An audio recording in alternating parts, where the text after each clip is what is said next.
사무엘상 17장 1절에서 16절까지 말씀입니다.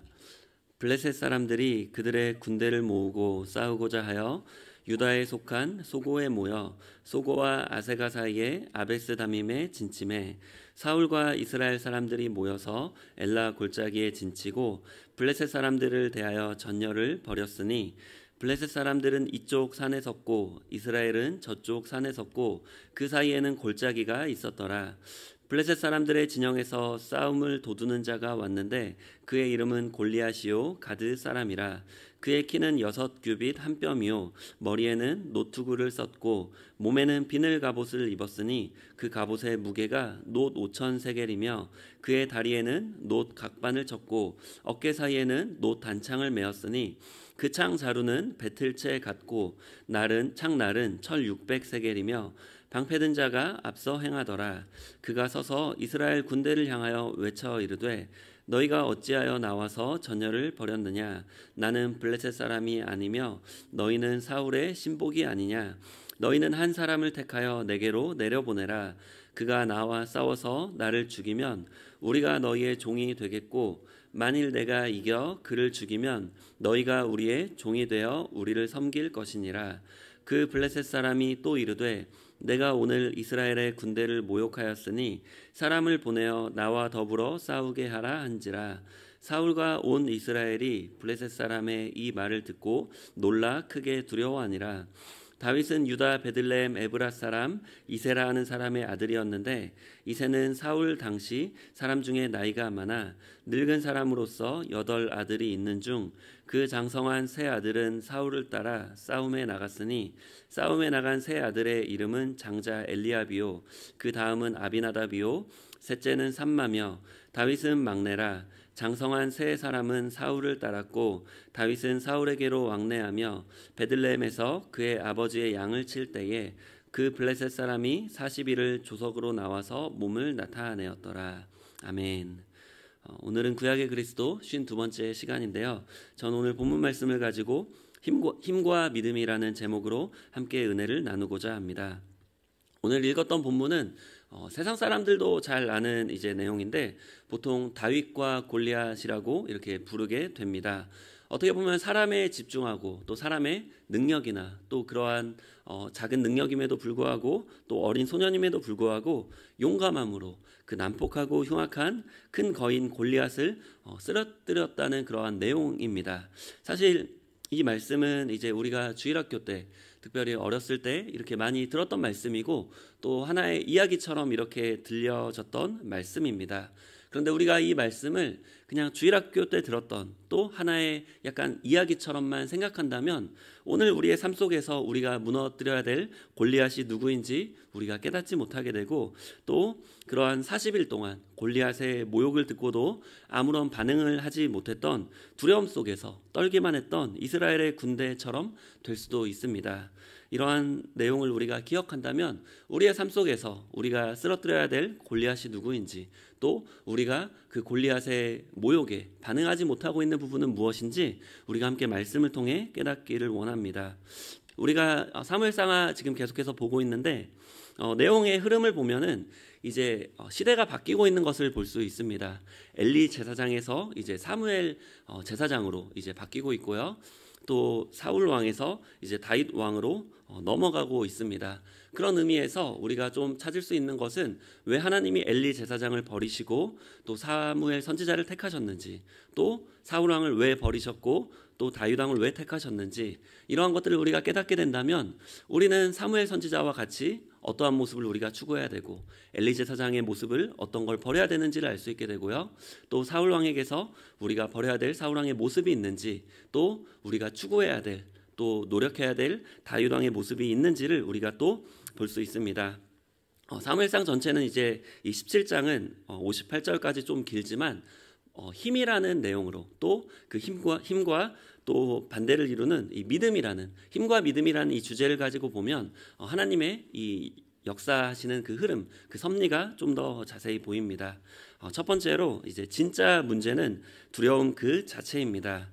본문 1절에 보면 블레셋이 이스라엘을 쳐들어옵니다. 그러자 이스라엘도 그 블레셋에 맞서서 진을 치게 되는데 골짜기를 사이에 두고 두 산에서 이제 블레셋과 이스라엘이 맞서게 됩니다. 그런데 블레셋의 진영에서 이제 골리앗이라는 사람이 나오는데 키가 6규빗 한 뼘이라고 말합니다. 이 한 규빗은 이 팔꿈치에서 손끝까지 약 45cm 정도 되고요. 한 뼘은 약 20cm 정도 됩니다. 그러면 그 골리앗의 키는 약 290cm 정도 됩니다. 지금은 이렇게 큰 사람이 없지만 예전에는 이제 그런 거인족들이 존재했었고, 지금은 이 정도까지는 아니어도 230, 240 이 정도의 키 큰 거인들은 존재하죠. 우리가 이 거인들이 왜 없어졌는지 생각해 보면 사람들이 이제 두려웠기 때문에 그러한 특별한 힘을 가진, 또 크기를 가진 사람들을 다 같이 연합해서 이렇게 몰살시키는 것이 어떻게 보면 인간의 역사이기 때문에 지금은 이런 거인들이 존재하지 않지만 그 당시에는 이런 거인이 존재했습니다. 다윗이 아직 소년이었던 점을 감안하면 다윗과 골리앗의 크기 차이는 약 2배 정도 차이가 났을 것입니다. 또 골리앗이 입었던 갑옷의 무게는 노시 5,000세겔인데 약 60kg입니다. 어떻게 보면 갑옷의 무게만 해도 다윗보다 더 무거웠을 수도 있고요. 또 골리앗의 창 자루는 배틀채 같이 길었고 그 창 날에 있는 무게만 철 600세겔인데 약 6.5kg 정도 됩니다. 이 무게의 전체를 계산하면 15kg에서 20kg 정도 될 텐데 아마 휘두르기만 해도 웬만한 사람 몸이 그냥 이렇게 잘려질 정도의 그러한 무게였을 것 같습니다. 그런데 여기서 이제 골리앗의 이 모습을 자세히 묘사하고 있는데 이것은 이 당시에 이스라엘의 사람들 또 이 당시에 중요하게 생각했던 부분들이 아마 힘, 겉으로 보이는 이러한 모습들에 치우쳤던 것을 우리가 좀 알 수 있는데, 우리가 이 골리앗의 모습 속에서 또 한 가지 허점을 발견할 수 있는데 바로 골리앗의 앞에 있는 방패든 사람입니다. 골리앗의 모습을 보면은 스스로 무거운 무기를 가지고 있고 또 무거운 갑옷을 입고 있지만 또 키도 크지만 정작 자신을 보호할 방패는 스스로 들지 못하고 있는 이런 모습을 볼 수 있습니다. 이 모습은 우리가 전에 많이 본 장면 같은데 어떤 장면이냐면 하나님의 언약궤를 블레셋에게 빼앗겼을 때 아스돗에 그 언약궤가 갔을 때 블레셋이 섬기는 다곤 신상이 그 언약궤 앞에 이제 엎드러지게 되죠. 하나님이 그 다곤 신상을 엎드러뜨린 건데 그 다음 날 그 블레셋의 사람들이 이 다곤 신상을 사람들이 일으켜 세웁니다. 이것은 다곤 신상이 신이면 스스로 일어나고 또 엎드러지져도 돼선 안 되지만 스스로 일어날 수도 없기 때문에 또 스스로 보호할 수도 없기 때문에 오히려 사람의 보호를 받는 그러한 약한 우상의 모습을 나타내고 있습니다.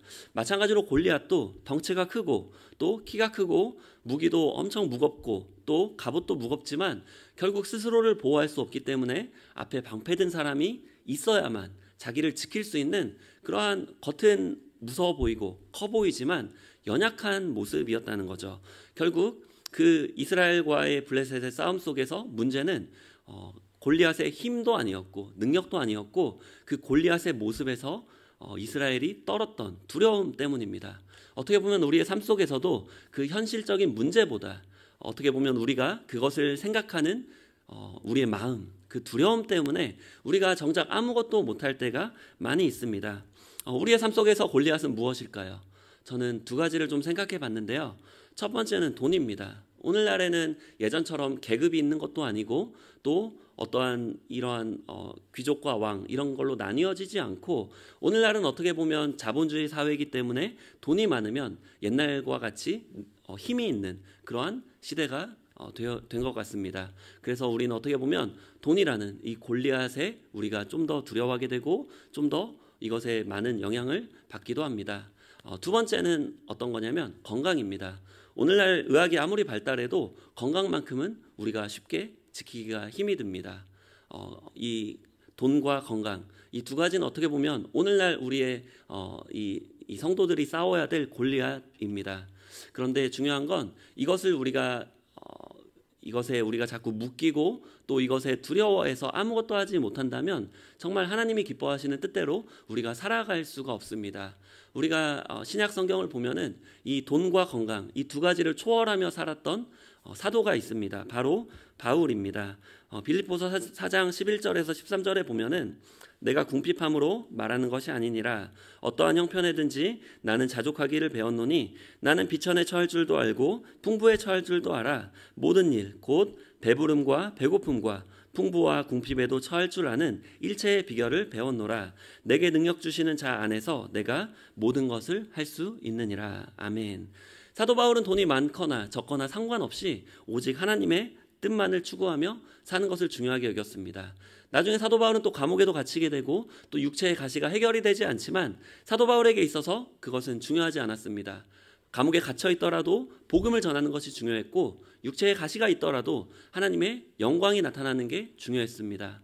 마찬가지로 우리가 아파야 된다, 건강하면 안 된다, 돈이 없어야 된다가 아니라 그것을 초월해서 우리가 살아갈 때에 하나님은 우리로 하여금 돈의 노예가 되는 것이 아니라 돈을 다스리고 정복할 수 있게 해주시고 또 건강도 우리가 그것을 몸에 달아서 오히려 그것의 포로가 되는 것이 아니라 오히려 우리가 건강을 다스리고 정복할 수 있는 능력 있는 삶으로 우리를 붙들어 주신다는 것입니다. 오늘 본문에 보면 그 힘이라는 그 두려움이라는 그것을 넘어섰던 유일한 사람이 존재하는데 바로 다윗입니다. 다윗은 그 몸이 작고 또 그 무기가 오히려 없이 사울이 나중에 군복 갑옷을 입혀주려고 하고 또 칼과 무기를 주려고 하지만 오히려 다윗은 그것을 다 받지 않고 막대기와 또 그 물맷돌과 조약돌 5개만 들고 나가지만 오직 하나님의 힘만을 의지했기에 유일하게 이제 골리앗을 무너뜨리게 됩니다. 두 번째로 보면은 이제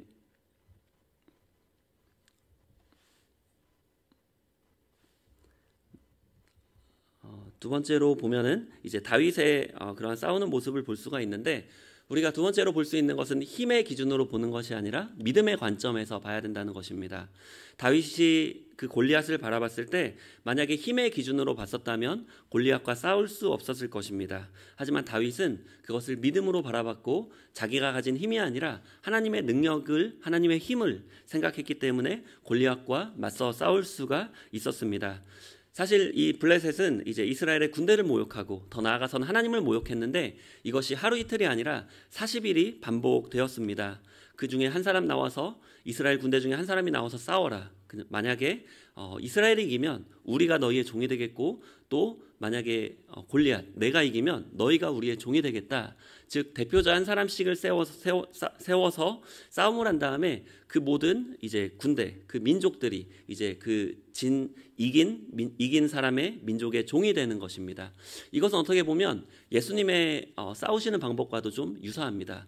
아담 한 사람이 그 마귀와의 전쟁에서 패배했기 때문에 우리 모든 인류가 이제 마귀의 종이 되었죠. 그런데 이제 예수님이 다시 오셔서 마귀와 싸워 십자가에서 이기셨기 때문에 우리가 이제 모든 그러한 마귀의 포로에서 우리가 해방을 받을 수 있었는데 이러한 예수님의 이제 장차 오실 예수님이 어떻게 마귀와 싸울지를 우리에게 예표하여 주고 있는데요. 결국 사울도 이스라엘 사람들보다 머리 하나가 더 컸다고 했지만 힘의 기준으로 봤기 때문에 골리앗과 맞서 싸우지 못했습니다. 아마 머리 하나 더 컸다고 해도 골리앗과의 크기 차이는 1m 정도 되었을 것 같습니다. 그래서 결국 힘의 기준으로 봤기 때문에 사울은 골리앗과 싸우지 못했는데 다윗은 어떻게 보면 사울보다 훨씬 작고 또 골리앗과 2배 이상의 차이가 났었을 법했지만 결국 골리앗과 싸워서 승리를 하게 됩니다.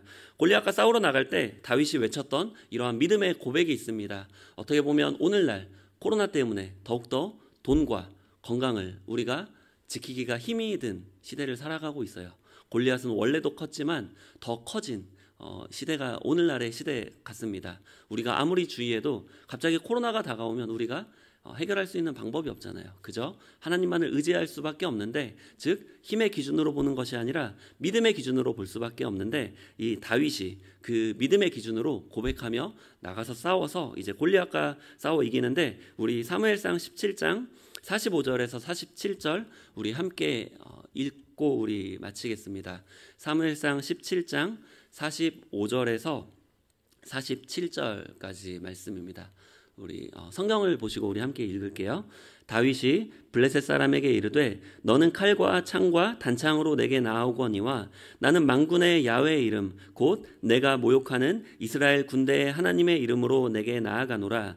오늘 야훼께서 너를 내 손에 넘기시리니 내가 너를 쳐서 내 목을 베고 블레셋 군대의 시체를 오늘 공중에 세워 땅의 들짐승에게 주어 온 땅으로 이스라엘의 하나님이 계신 줄 알게 하겠고 또 야훼의 구원하심이 칼과 창에 있지 아니함을 이 무리에게 알게 하리라. 전쟁은 야훼께 속한 것인즉 그가 너희를 우리 손에 넘기시리라. 아멘. 칼과 창에 있지 않고 즉 힘에 있지 않고 돈과 건강에 있지 않고 오직 하나님의 능력에 있다는 것입니다. 우리의 인생도 영적 전쟁입니다. 골리앗과 같이 우리를 공격하고 위협하는 마귀들이 있고 또 세상에 많은 위협들이 있습니다. 우리가 그것을 힘으로 바라보는 것이 아니라 믿음으로 바라봤을 때 함께 계신 하나님을 바라볼 수 있고 또 그 무서운 이 골리앗과 싸워서 능히 이길 수 있고 우리의 삶에서 이제 다윗과 같이 하나님의 나라를 세워나가고 또 하나님의 영광을 드러내는 우리의 삶이 될 줄 믿습니다. 우리 함께 다윗과 같이 정말 믿음의 눈으로 바라보며 하나님의 능력과 또 하나님의 선하심 또 하나님의 함께하심으로 골리앗을 싸워 정복하시는 저와 여러분이 되시길 예수님의 이름으로 간절히 축원합니다.